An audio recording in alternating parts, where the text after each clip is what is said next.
तो चलिए शुरुआत करते हैं हु आर यू पार्ट 8 की। मूशिक शियोन की ओर बढ़ रहे होते हैं, तभी किसी का कॉल आता है मूशिक के पास और वो वहाँ से चले जाते हैं। मूशिक के जाने के बाद शियोन युंगजुन से पूछ रही होती है कि तुम मेरी हेल्प क्यों कर रहे हो, क्या तुम उन लोगों को जानते हो जो कि मुझे टारगेट कर रहे हैं। लेकिन जो स्पिरिट होती हैं वो ह्यूमन से बात नहीं कर सकती, इस वजह से युंगजुन शियोन को एक दूसरे लॉकर पर लेकर जाता है। उस लॉकर में उसे उस ईयर की फाइल मिलती है जिस टाइम पे ये हादसा हुआ होता है, लेकिन उस फाइल में उस डेट के बारे में कुछ भी नहीं लिखा होता, क्योंकि वो पेज उस फाइल में से मूशिक ने निकाल लिया होता है। इधर गुनवो अपने घर पे होता है और वो बार बार शियोन को कॉल कर रहा होता है, लेकिन वो उसका कॉल पिक नहीं कर रही होती। कुछ ही देर बाद शियोन अपने घर के बाहर पहुंच जाती है, तभी वहां पर गुनवो आता है और उसे रोक के पूछ रहा होता है कि तुम अपना फ़ोन पिक क्यों नहीं कर रही हो। शियोन अपना बैग चेक करती है और वो गुनवो से कह रही होती है कि शायद मेरा फ़ोन ऑफिस में ही छूट गया है। इसके बाद गुनवो शियोन को अपने साथ लेकर जाता है डिनर के लिए। शियोन अपने बैग में से गुनवो की टॉय गन निकालकर उसे वापस कर देती है। गुनवो जैसे ही वो गन अपने हाथ में लेता है, वो शियोन से कह रहा होता है कि जो मेरी फॉर्म तुम देख रही हो यही बेस्ट फॉर्म है शूटिंग के लिए। तुम्हारे लिए थोड़ा टफ होगा क्योंकि तुम वुमन हो, तुम्हारी मसल स्ट्रेंथ उतनी नहीं है जितनी कि मेरी है। तभी वहाँ पर मूशिक पहुँच जाते हैं, तो फिर वो गुनवो से गन लेते हैं और शियोन से कह रहे होते हैं क्या यह दोबारा अपने शूटिंग स्किल्स के बारे में ब्रैग कर रहा था। शियोन मुस्कुराकर हाँ बोलती है। फिर मूशिक उसे बता रहे होते हैं कि गुनवो ने एक कंपटीशन भी जीता था। इसके बाद वो भी अपनी फॉर्म दिखा रहे होते हैं और कह रहे होते हैं कि मैं भी हेडक्वार्टर में लेजेंडरी शूटर था।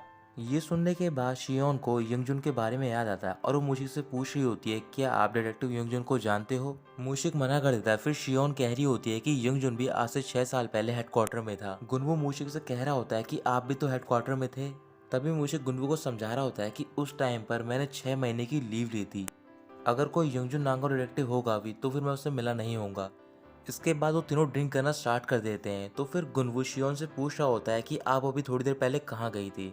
शियोन कह रही होती है कि मैं डॉक्यूमेंट स्टोरेज रूम गई थी, वहाँ पर मैं एक डॉक्यूमेंट ढूंढ रही थी लेकिन वो डॉक्यूमेंट मुझे नहीं मिला। ये बात सुनते ही मूशिक के एक्सप्रेशन चेंज हो जाते हैं। अगली सुबह रेडी होकर शियोन अपने घर से बाहर निकलती है, तभी वो देखती है कि बाहर गुनवू खड़ा होता है अपनी कार के साथ। फिर गुनवू उसके पास जाता है और कह रहा होता है कि आज का मौसम बहुत ही ज़्यादा हॉट है, तो फिर मैंने सोचा कि कार पूल आज के लिए बहुत ही अच्छा रहेगा। शियोन मुस्कुराते हुए कार के अंदर बैठ जाती है और वो दोनों वहां से चले जाते हैं। जाते टाइम शियोन गुनवू से पूछ रही होती है कि कब तक तुम मेरी बॉडीगार्ड बनकर रहोगे। गुनवू कह रहा होता है कि हमें नहीं पता कि वो लोग तुम पे कब अटैक करेंगे, जब तक ये केस सॉल्व नहीं हो जाता मैं तुम्हारा बॉडीगार्ड बनकर रहूंगा और हम दोनों साथ मिलकर ये केस सॉल्व करेंगे।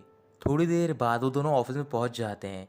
तो फिर उन दोनों को देखकर संगचान बोल रहा होता है कि आज तुम दोनों दोबारा साथ में आए हो। गुनवू संगचान की ओर देखने लग जाकर पूछ रहा होता है कि आज तुम इतने खुश क्यों, क्या तुम्हारे साथ कुछ अच्छा हुआ है। संगचान बोल रहा होता है कि कल वीकेंड है और आज इवनिंग से मैं वेकेशन पर हूँ। तभी शियोन गुनवू और संगचान को स्टोर रूम में भेज देती है कुछ सामान लाने के लिए। उनके जाने के बाद शियोन युंगजुन के बारे में सर्च कर रही होती है और उसका एड्रेस का पता लगा लेती है। फिर वो उसके एड्रेस को नोट करती है और वहां से चली जाती है। इधर गुनवू संगचान के साथ स्टोरेज रूम में होता है। तो फिर संगचान बोल रहा होता है जो तुमने मुझसे कहा था, मैंने उस बात के बारे में सोचा कि हमें किसी पर्सन को जज नहीं करना चाहिए उसे बिना जाने। इसी वजह से मैं डेट के लिए पूछने जा रहा हूँ उस लड़की को। मैं 2 मूवीज़ की टिकट भी खरीद कर लाया हूँ।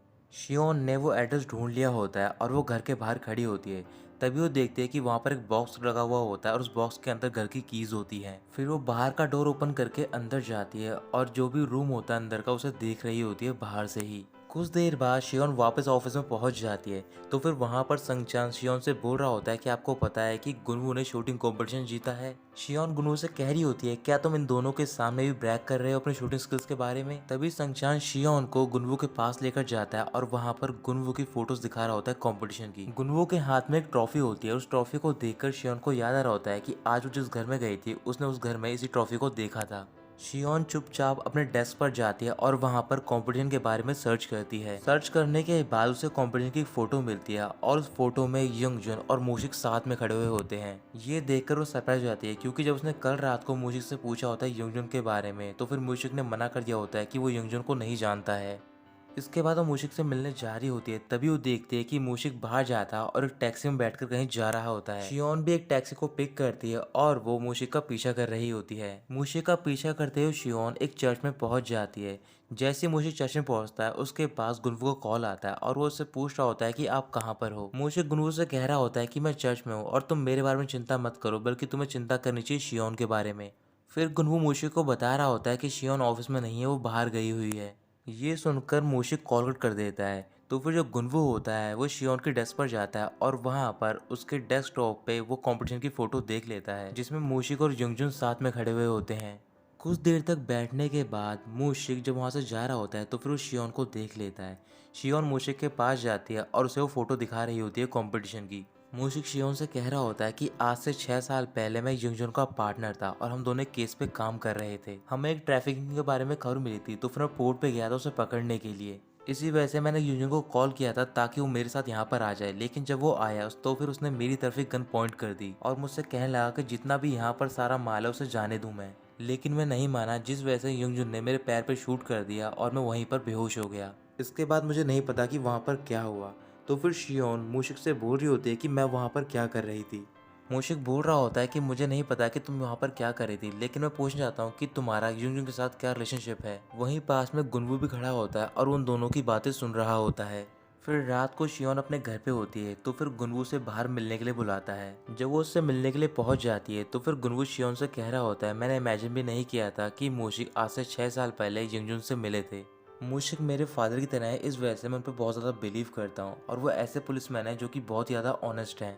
शियोन बोल रही होती है कि मैं युंगजुन को देख सकती हूँ और उसने मेरी 2 बार हेल्प करी है। मुझे नहीं पता कि मूशिक ने जो भी मुझे बताया है वो सच है या फिर इसके पीछे और भी कुछ कहानी है। मैं भी उस केस में इन्वॉल्व थी, लेकिन मूशिक को नहीं पता कि मैं वहाँ पर क्या कर रही थी और ना ही उन्होंने मुझे देखा। ये पॉसिबल नहीं हो सकता है।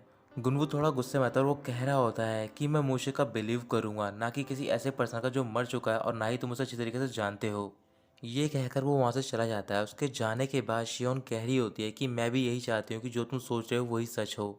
इधर संगचान हेबिन से मिलने के लिए जाता है और वो उसे डेट के लिए पूछ रहा होता है, लेकिन हेबिन डेट के लिए मना कर देती है। इस वजह से वो भी काफी सैड होता है। तो फिर वो गुनवू को कॉल करता है और एक रेस्टोरेंट में बुलाता है ड्रिंक करने के लिए। संगचान के रेस्टोरेंट में पहुंचने के बाद गुनवू से बोल रहा होता है कि तुम तो डेट पे जाने वाले थे, लेकिन तुमने मुझे यहाँ पर बुला लिया ड्रिंक के लिए। संगचान बोल रहा होता है कि मैं उस लड़की को डेट नहीं करना चाहता क्योंकि जो उसकी पर्सनैलिटी है वो काफी कोल्ड है। गुनवू बोल रहा होता है कि तुम बिल्कुल ठीक कह रहे हो, तभी उस लड़की का बॉयफ्रेंड नहीं है। इस टाइम पर गुनवू शियोन के बारे में बोल रहा होता है। संगचान मुस्कुराने लग जाता है और वो गुनवू से बोल रहा होता है कि तुम शियोन को पसंद करते हो ना। गुनवू कुछ भी नहीं कहता और वो ड्रिंक करना स्टार्ट कर देता है। फिर वो ड्रिंक करने के बाद ऑफिस में चले जाते हैं और वहीं पर सो जाते हैं। अगली सुबह गुनवू उठता है तो फिर वो युंगजुन का एड्रेस पता लगाता है और वहाँ से जा रहा होता है। तभी शंगजान उसे रोक लेता है और कह रहा होता है कि तुम ये मूवी टिकट ले जाओ, ये तुम्हारे काम आएंगी। शियोन युंगजुन के घर के बाहर बैठी होती है और जो युंगजुन की स्पिरिट होती है वो उसे घर के अंदर से देख रही होती है। थोड़ी ही देर में वहां पर गुनवू पहुंच जाता है और वो शियोन को पिक करके अपने साथ लेकर जा रहा होता है। फिर वो उसे घर तक छोड़ता और उससे माफी मांग रहा होता है। शियोन गुनवू से कह रही होती है कि सारी गलती मेरी थी और ये कहकर वो अपने घर की ओर जा रही होती है। तभी गुनवू कार से बाहर निकलता है और वो शियोन को रोक लेता है। फिर वो उसे मूवीज के लिए पूछता है और शियोन उसकी बात मान जाती है और वो दोनों मूवी देखने के लिए चले जाते हैं। वो दोनों थिएटर के बाहर बैठे हुए होते हैं। तो फिर शियोन गुनवू से बोल रही होती है, क्या तुम वीकेंड्स पर डेट पे नहीं जाते हो। गुनवू थोड़ा सा हड़बड़ा जाता है और वो कह रहा होता है कि मैं तो बहुत सारी डेट पर जाता हूँ।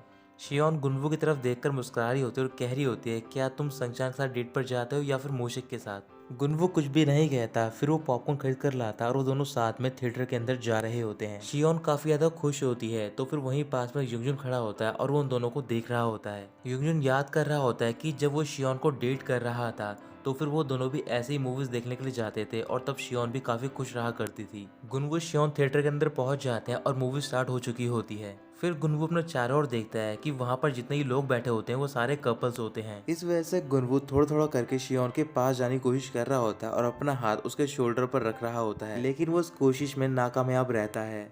मूवी खत्म होने के बाद गुनवू शियोन को घर तक छोड़ता है और शियोन उसे थैंक यू बोल रही होती है। गुनवू वहाँ चले जाता है। जब वो आधे रास्ते में पहुंच गया होता है तभी वो देखता है कि उसकी कार में शियोन का फोन होता है। फिर वो फोन को वापस करने के लिए उसके घर पे दोबारा जाता है और वो बाहर जाकर हाथ हिला रहा होता है कैमरे पे। शियोन गुनवू को मोटर पर देखती है और वो बाहर जाकर उससे पूछ रही होती है कि अब तुम यहाँ पर क्या करने आए हो।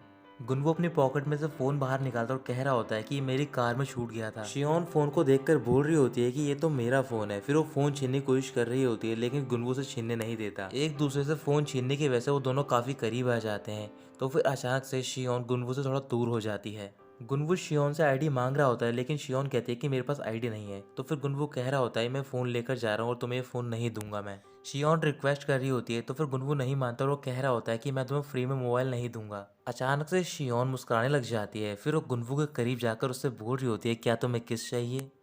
गुनवू कुछ भी नहीं कहता, चुपचाप मोबाइल देकर वहाँ से जा रहा होता है और जो शियोन होती है वो भी अपने घर के अंदर जा रही होती है। तभी अचानक से गुनवू शियोन की तरफ जाकर उसे रोकता है, फिर वो उसे किस कर लेता है। वहीं पर युंगजुन भी खड़ा होता है और वो ये देखकर काफ़ी सैड हो जाता है। तो दोस्तों यहीं ख़त्म होता है पार्ट 8।